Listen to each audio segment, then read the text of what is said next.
I'm like that guy. What's his name? Shane Dawson? I'm like Shane Dawson. I have the same shirt on, like my other video.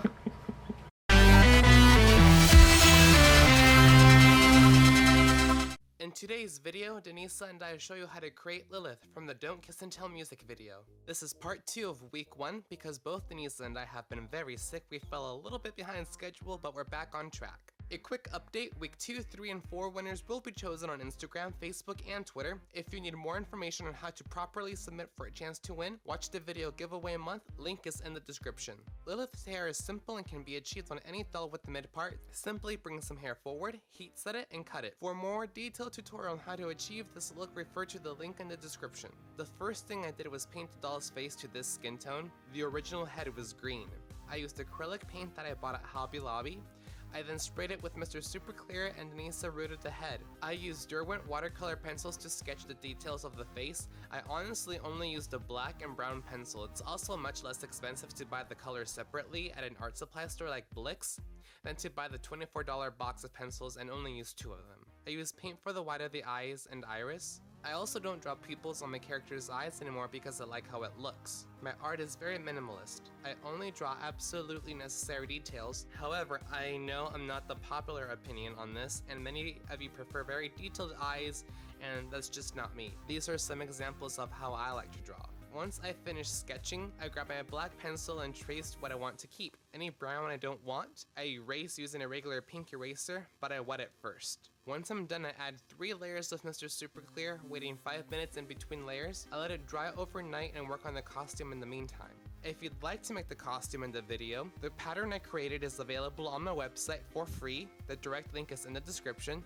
It's honestly not hard to make. I'm not a professional, I've never had any sewing lessons of any kind, and if I can make something decent, I know all of you watching can too. Okay, so get ready. Step 1 is to trace the pattern for the one piece and cut it. Make sure to leave space where I have because it's where the pieces attach. Just make sure that when you trace the pattern, the fabric stretches horizontally. Step 2, paint or dye your fabric your desired color. I will be using purple.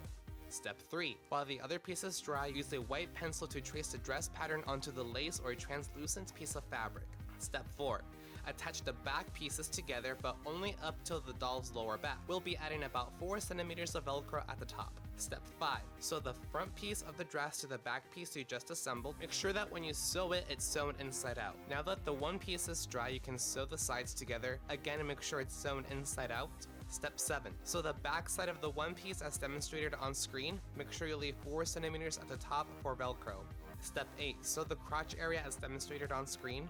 This is what you should have. Notice how I stopped sewing when I reached the doll's lower back. Step 9, cover your dress in glitter. You can actually add a wet layer of paint and spread the glitter around. Once it dries, Mr. Super Clear can help seal the glitter so it won't fall off. Step 10, slip the one piece into the dress. Pinning it in place will make it a lot easier to sew. Step 11, it's now time to attach the Velcro. For the left side, simply place the Velcro at the edge and sew it directly on top of the 2 pieces. For the right side, hem the edge over and attach the Velcro on the inside.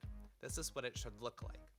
Step 12, cut away any excess fabric at the top. Make sure you leave enough to allow you to fold it inward and hem it along the top. This is what it should look like. Now that the dress is complete, pictures are at the end. I finished the face. I know many of you will comment that you're not supposed to use Sharpie. Here's what I have to say to that. I just did. And there's no one right way of doing things. This is just my way. It works for me. If it doesn't work for you, oh well. You are free to use pencil and acrylic paint. I honestly don't have the skills to use a paintbrush. Using a pen just makes it a lot easier for me. Now let me caution you, I am using an oil-based paint marker. Again, a big no-no because allegedly it eats through the plastic. However, the paint never makes contact with the plastic because by now there's like 5 layers of Mr. Super Clear. The paint marker is also able to be erased with acetone. When I'm done, I allow 30 minutes for the paint to dry before adding Mr. Super Clear. I also recommend you don't touch the eyes after you spray Mr. Super Clear for at least an hour because any pressure will cause the Mr. Super Clear and the paint to react and it will smudge. You want both the paint and the Mr. Super Clear to be completely dry for the final step. To finalize the eyes, I grab a regular fine point Sharpie pen and trace anywhere that paint isn't supposed to be. Big warning. Big caution. The Sharpie pen is permanent, it will never come off, and it stains if you try rubbing it off. Long story short, don't use a Sharpie pen unless you have the patience to slowly and carefully trace, and if you're satisfied with the repaint, and if you have absolute faith that you're not gonna mess up. An alternative to the Sharpie pen is to dip a watercolor pencil in water and trace. To do this successfully without smudging the paint, please allow a full day for the Mr. Super Clear to dry and toughen up. For the lips, I first drew the shape with the pencil and carefully added acrylic paint over the pencil. To make the handcuffs, you can use a straw, just shove it up her arm and cut it. I also made a necklace by gluing a ribbon around her neck. I used Loctite super glue to glue glitter to the plastic. It's the only glue out of like 5 that I tried that worked well. All I did is carefully spread around the glue and dab the objects in glitter. The shoes, the necklace, and the handcuffs. Thank you so much for watching this tutorial. You can watch Lilith come to life along with 11 other characters in the Don't Kiss and Tell music video.